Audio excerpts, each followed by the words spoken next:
자, 오늘은 믿음의 사람들이 일으키시는 하나님이란 제목으로 말씀을 증거하기 원하는데, 오늘은 설교를 시작하기 전에 테스트를 한 가지 해보려고요. 테스트. 어떤 테스트냐면 바로 아싸력 테스트인데, 나는 과연 인싸인지 나는 아싸인지 알아보는 테스트예요.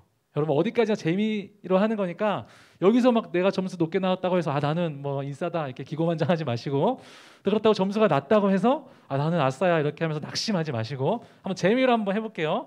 아싸력 테스트인데, 저는 참고로 이거 하면서 진짜 아싸 중에 아싸가 나왔거든요. 네, 한번 참고하면서 한번 했으면 좋겠습니다. 제가 10가지 질문을 드릴 텐데, 여기에서 여러분들이 맞다, 나 이건 진짜 내 얘기다 싶은 것들을 체크해 주시면 돼요. 스스로.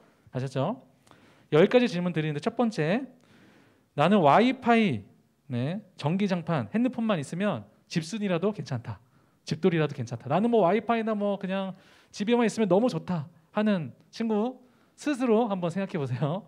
나는 체크하다. 이거 너무 좋은데. 네. 두 번째 질문, 씻고 나오면 가족들이 어디 가냐고 물어본다. 네. 이거 진짜 씻고 나오면 가족들이 너 어디 가? 하고 물어보는 거예요. 세 번째, 모르는 사람이랑 같이 있으면 집 가고 싶어진다. 이거 진짜 제 얘긴데. 네 번째, 최근 통화 목록의 90%가 가족 앤 친척이다. 혼자 좀 체크하고 계세요. 다섯 번째, 목소리를 크게 내면 삑살이나 목이 잠겨 있다. 저도 약간 이런 경우 있거든요. 말을 하도 안 하다 보니까, 갑자기 말을 하다 보니까 막 삑사리가 나기도 하고 목이 잠겨 있는 내 자신을 발견할 때가 있는데, 아무튼 다섯 번째, 목소리 크게 내면 삑사리, 목이 잠겨 있다. 여섯 번째 질문, 같이 일했던 사람들이, 또 같이 뭐 학교를 다니고 학원을 다니는 사람들이, 친구들이 종종 내 이름은 몰랐다. 네. 여섯 번째, 카톡 친구 100명 이하. 네. 이거는 많이 없을 것 같긴 한데. 일곱 번째, 연애 횟수 2회 미만. 자, 아홉 번째, 지금 당장 놀자고 부를 수 있는 친구가 없다. 슬픈 사실이죠. 마지막 열 번째 질문, 친한 친구 이름을 3명 이상 나는 말할 수 없다. 네, 10가지 질문을 드렸는데 스스로 체크를 해봤을 거예요. 여기서 혼자 그냥 답해보세요. 창피하니까. 만약에 여기서 이 질문 중에서 나는 2개 이하다, 0개에서 2개다 하는 친구들은 진짜 인싸 중에 인싸인 친구들, 스스로 자축하시기. 3개에서 5개가 해당된다 하면은 아싸 중에 인싸. 아싸 중에서는 그래도 좀 인싸에 속하는 친구들이에요. 6개에서 9개가 해당되는 친구 혹시 있으시죠? 네. 여기 이렇게 적혀 있는데 어떤 사람이냐면, 너가 행복하다면 괜찮아. 네. 마지막으로 10개, 나는 다 해당된다 하는 친구는 인생은 이제 혼자 사는 친구예요. 네, 그래서 저희가 이제 이제 아싸력 테스트를 했는데, 여러분, 우리가 세상을 살아가면서 뭐 인싸가 누구니, 뭐 아싸가 누구니 이렇게 좀 선을 가르는 경우가 많이 있어요. 우리가 MBTI 할 때도 너는 뭐 어떤 MBTI가 뭐야? 라고 물어보면 나는 뭐 E야, 나는 I야 라고 말할 때, 은근히 나는 뭐 E면은 좋은 것 같고, I면 뭐 좀 소심한 것 같고, 또 소심한 것보다는 조금 쿨한 사람이 되고 싶어 하기도 하고, 뭐 여기 중에서는 뭐 자발적인 아싸가 편한 친구들도 있겠지만, 아싸보다는 인싸가 되고 싶어하는 마음들이 우리 마음 가운데 언제나 자리 잡고 있습니다. 평범한 사람보다는 뭐 연예인처럼 유명한 사람이 되고 싶어 하기도 하고, 진짜 그냥 존재가 없는 사람보다는 많은 사람들에게 영향력을 끼치는 사람이 되고 싶어하는 마음들이 우리 마음 가운데 언제나 좀 자리 잡고 있는 것 같아요. 자, 그러면 오늘 이야기의 주인공인 엘리야는 인싸였을까요, 아싸였을까요, 여러분? 오늘 이야기의 주인공 엘리야, 바로 아싸 중에 아싸였습니다. 만약에 우리가 지금 아까 했던 아싸력 테스트를 하면 아마 뭐 9개, 10개 정도는 체크할 수 있을 정도로 많은 사람들의 사랑을 받지 못했고, 많은 사람들의 시선을 받지 못했던, 주목을 받지 못했던 사람이 바로 엘리야라는 사람이었어요. 우리가 올 초에 처음으로 이제 중등부 친구들 처음 이 예배 자리에 왔을 때 처음으로 나눴던 말씀이 바로 엘리야의 말씀이에요. 그렇죠? 여러분들 기억하시죠? 엘리야가 누구죠? 바알과 아세라의 그 선지자들과 대결을 벌이잖아요. 호렙산에서. 그렇죠? 여러분들 처음 듣는 이야기 아니시죠? 네. 몇 명이랑 붙었죠? 바알과 아세라 선지자 몇 명? 바알 선지자 몇 명? 혹시 누구 말했던 것 같은데? 강호 말했나요? 800? 아, 조금 아까운데. 아, 이거 맞추면 제가 기프티콘 드리려고 했는데, 네, 강우가 조금 아쉽게 못 맞추긴 했지만, 네, 강우에게 제가 끝나고 바로 제가 기프티콘 드리도록 하겠습니다. 형진이 기억할 거예요, 그렇죠? 제가 끝나고 바로 드리는데 몇 명이랑 대결을 하냐면 850명과 대결해요. 850명. 몇 명이라고요?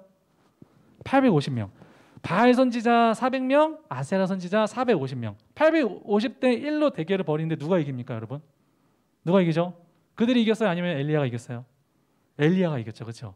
엘리야가 하나님 앞에 주님 여기에 불을 내려 주시옵소서라고 막 기도하니까 그 가운데 모든 재물을 불사르는 불이 내렸어요. 그래서 엘리야가 원래는 아싸였는데 갑자기 하나님의 역사의 중심에 떡하니 등장을 해서 모든 사람들에게 자신의 이름을 각인시키는 그런 하나님의 위대한 역사를 일으켰어요. 그죠? 여러분 다 알고 계시죠? 그런데 이런 엘리야가 여러분, 우리가 그때 살펴봤던 말씀이 열왕기상 18장 말씀인데 한 장만 넘어가서 우리 오늘 본문 열왕기상 19장에 이르니까 어떤 일이 벌어져요? 함께 말씀을 통해서 볼까요? 열왕기상 19장 1절에서 2절까지 말씀 제가 읽을게요. 아합이 엘리야가 행한 모든 일과 그가 어떻게 모진 선지자를 칼로 죽였는지를 이세벨에게 말하니, 이세벨이라고 하는 사람은 아합 왕의 이제 아내인데, 그러니까 왕비예요. 왕비에게 다 말하는 거예요. 그러니까 이세벨이 2절 말씀, 사신을 엘리야에게 보내어 이르되, 이제 엘리야에게 선전포고를 하는 거예요. 내가 내 이맘때에는 반드시 너의 생명을 저 사람들 중 한 사람의 생명과 같게 하리라. 그러니까 이제 지금 엘리야를 죽이겠다는 거예요, 이세벨이. 왜요? 자신이 섬기던 그 아세라와 바알 선지자들을 모두 다 죽이고 어떻게 보면 개혁을 일으키려고 하니까 이 엘리야를 누르기 위해서 이세벨이 사신을 보내서 내가 이제 너를 죽일 것이다 라고 말을 하는 거예요. 그래서 엘리야가 이 죽음이 두려워서, 하나님의 역사를 이루었던 이 엘리야가 갑자기 두려워서 도망을 가기 시작합니다. 3절 4절 말씀 함께 읽을게요. 열왕기상 19장 3절 4절 말씀 함께 읽도록 하겠습니다. 시작. 그가 이 형편을 보고 일어나 자기의 생명을 위해 도망하여 유다에 속한 브에세바에 이르러 자기의 사환을 그곳에 머물게 하고, 4절 말씀, 자기 자신은 광야로 들어가 하룻길쯤 가서 한 로뎀나무 아래에 앉아서 자기가 죽기를 원하여 이르되, 여호와여 넉넉하오니 지금 내 생명을 거두시옵소서. 나는 내 조상들보다 낫지 못하니이다 하고. 자, 엘리야가 무엇이라고 말합니까? 어디로 도망가요? 브에세바로 도망가서, 또 광야로 도망가서 어디 아래에 숨냐면 로뎀나무 아래에 숨습니다. 로뎀나무. 여러분, 로뎀나무 어떤 나무인지 잘 모르시죠? 로뎀나무는 정말 작은 나무예요. 그늘이라고는 찾을 수 없는, 어떻게 보면 가시나무와 같은, 이파리가 진짜 많이 없는 작은 나무인데 그 아래에 숨겠다고, 그 그늘에 의지해 보겠다고 이 엘리야가 숨고 있는 거예요. 그리고 하나님께 무엇이라고 기도하고 있어요? 주님, 여호와여 넉넉하오니 지금 내 생명을 거두시옵소서. 지금 내 생명을 거두시옵소서. 아니, 하루 전만 해도 그 바알과 아세라 선지자 850명 앞에서 위대한 역사를 이루었던 엘리야가 지금 이제 주님, 나는 이제 죽고 싶습니다. 너무 고통스럽습니다. 라고 하나님 옆에 막 기도를 하고 있는 거예요. 너무나도 고통에 몸부림치며 있는 모습들이 바로 지금 기록되어 있습니다. 여러분, 이걸 좀 우리가 이해하기 쉽게 말하면, 요즘은 아니고 연예인들이 스스로 목숨을 끊는 경우가 종종 있잖아요, 그렇죠? 물론 그 연예인들이 막 이렇게 어떻게 보면 스스로 목숨을 끊을 때 우리는 막 생각해요, 막 연예인들 뭐 진짜 예쁘고 뭐 잘생기고 뭐 돈도 많고 한데 왜 스스로 목숨을 끊을까? 그렇게 다 많은 것들을 가졌는데 왜 스스로 목숨을 끊을까라고 생각을 하기도 하죠. 그런데 저는 그 연예인들의 마음이 조금 이해되는 게 어떤 마음이냐면, 물론 제가 다 이해할 수는 없겠지만 진짜 자기가 꿈꿨던 그 최정상, 자기가 어릴 때부터 준비했던 그곳에 이르면 나는 이제 행복할 것 같고, 또 나는 이제 이 세상 가운데에서 많은 영향력을 끼치는 또 위대한 사람이, 정말 의미 있는 삶을 살아가는 사람이 될 것만 같았는데, 진짜 그 최정상에 이르고 보니까 어때요? 진짜 행복이 나의 마음 가운데 찾아오나요?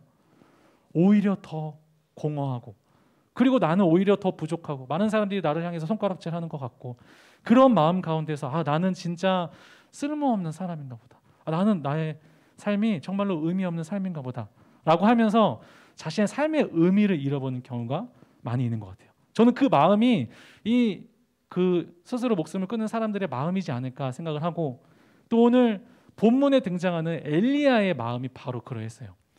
아니 어제만 해도 하나님의 역사를 위대하게 일으키며 나아갔는데, 나는 이제 진짜 하나님의 위대한 선지자가 될 것만 같았는데, 어제는 그런 일을 벌였지만 오늘은 어때요? 그 로뎀나무 아래에 숨어서 자신을 죽이려 하는 그 이세벨과 아합의 손을 떠나서 있는 자신의 모습을 바로 보면서, 나는 정말 쓸모없는 사람인가 보다.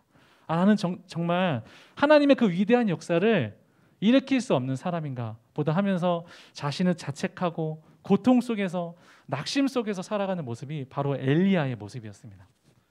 그리고 이 엘리야의 모습은 우리의 모습인지도 모르겠어요. 우리도 이것 가운데 우리 함께 예배드리는 우리 여러분들, 우리 고등부로서, 또 여러분들 또 삶에서 우리 또 그리스도인으로서 열심히 막 영향력을 끼치고, 또 우리가 정말 위대한 사람이 되고 많은 사람들에게 선한 영향을 끼치는 사람이 되고 싶은데, 현실은 어때요? 나는 너무 평범한 사람인 것 같기도 하고, 나는 그 하나님의 역사를 감당하기에 너무나도 부족한 나의 모습들을 발견할 때가 너무 많이 있다는 사실입니다.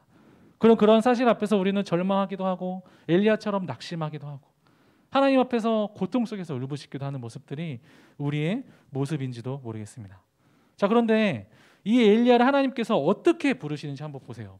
이 낙심 가운데 고통 속에서 하나님께 부르짖고 있는 이 엘리야를 하나님께서 어떻게 부르시는지 열왕기상 19장 11절 12절 말씀. 이제 하나님께서 엘리야에게 이렇게 말씀하시는 거예요. 열왕기상 19장 11절 12절 말씀 함께 힘차게 읽도록 하겠습니다. 11절 12절 말씀 시작. 여호와께서 이르시되 너는 나가서 여호와 앞에서 산에 서라. 여호와께서 지나가시는데 여호와 앞에 크고 강한 바람이 산을 가르고 바위를 부수나 바람 가운데 여호와께서 계시지 아니하며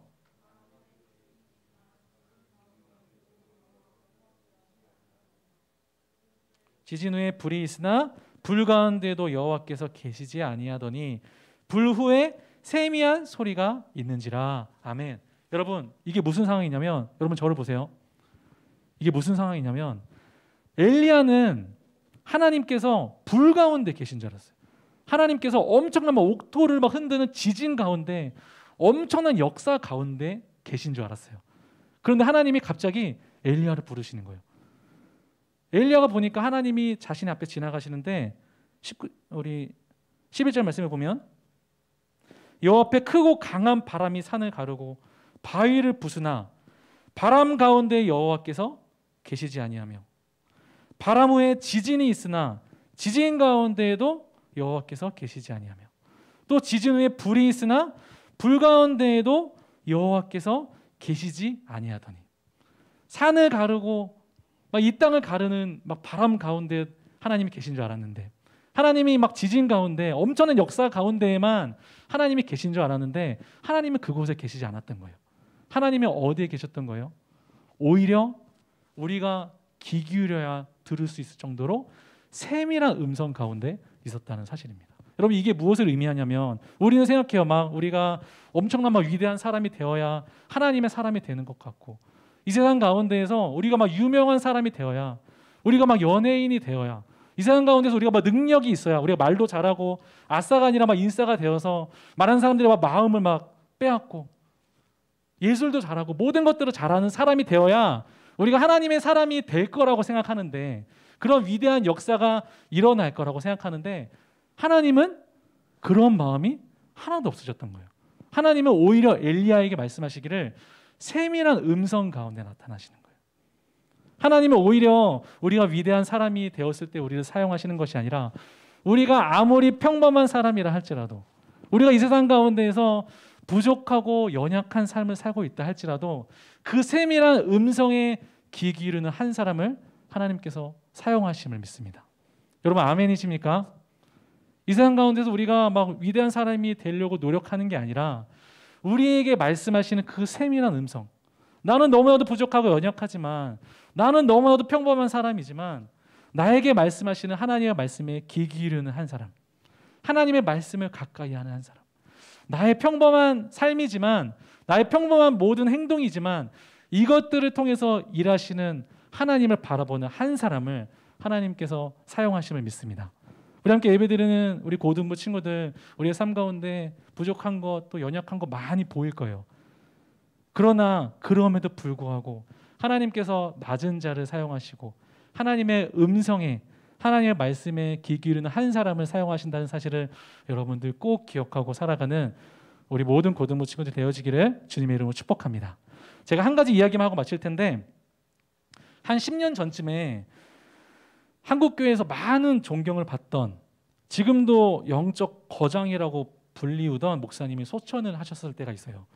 저도 그 이제 막 장면을 막 봤었는데, 영상으로. 그래서 그 목사님이 이제 하늘나라에 가셨을 때 많은 막 한국교회 성도님들이 되게 슬퍼했습니다. 그래서 그 장례식장도 사람들이 진짜 막 엄청 많이 모여서 그 장례식을 참여했어요. 저도 그 이제 모습을 보는데, 그 목사님의 이제 아들이 나와서 이런 추도사를 하는 거예요. 우리 아버지는 정말로 훌륭한 목사님이셨어요. 우리 아버지는 정말로 훌륭한 목자이셨습니다. 그런데 우리 아버지로서는 최악의 아버지였습니다. 이런 말을 폭탄 발언을 하는 거예요. 무슨 말이냐면, 이 목사님이 어떻게 보면은 놀라운 사역들을 하셨고 또 많은 존경을 받는 그런 일들을 하셨지만 너무 바쁜 나머지 가족에는 신경을 쓰지 못한 거예요. 그래서 그 아들이 보았을 때 아버지로서는 최악의 아버지였습니다라고 폭탄 발언을 하는 것을 보면서 저는 어떤 생각을 했냐면, 정말 하나님의 일이 뭘까? 정말 하나님이 기뻐하시는 삶은 무엇일까라는 생각을 하게 됐어요. 제가 또 그 질문을 듣고 또 말씀을 통해서 내렸던 결론은 무엇이냐면, 하나님께서 우리에게 원하시는 삶은 어쩌면 위대한 삶이 아니라 평범한 삶이라는 사실이에요. 평범한 삶, 그리고 우리의 평범한 행동들, 우리의 가족을 사랑하고 또 우리의 이웃을 사랑하고 우리의 친구들을 사랑하고, 친구들과 함께 우리 지냈을 때 우리가 막 엄청난 사람이 되는 것이 아니라 가장 가까운 사람에게 또 우리 주위 사람들에게 하나님의 사랑을 전하는 일, 아무리 사소한 행동이라 할지라도 우리의 그러한 평범한 일들을 통해서 하나님께서는 일하시는 줄 믿습니다. 물론 하나님께서 위대한 사람들을 통해서도 일하시기도 하시지만 하나님께서는 평범한 사람의 평범한 행동을 통해서 일한다는 사실을 여러분들이 꼭 기억했으면 좋겠습니다. 우리 함께 예배드리는 모든 고등부 친구들, 우리의 삶 가운데에서 부족하다고 연약하다고 생각되어지는 모든 부분들을 하나님 앞에 내려놓고 또 우리에게 말씀하시는 하나님의 음성에 귀 기울이는 여러분들 되어져서 하나님께서 여러분들을 사용하시는 그 위대한 역사를 경험하게 되는 우리 모든 고등부 친구들 되어지기를 주님의 이름으로 축복합니다.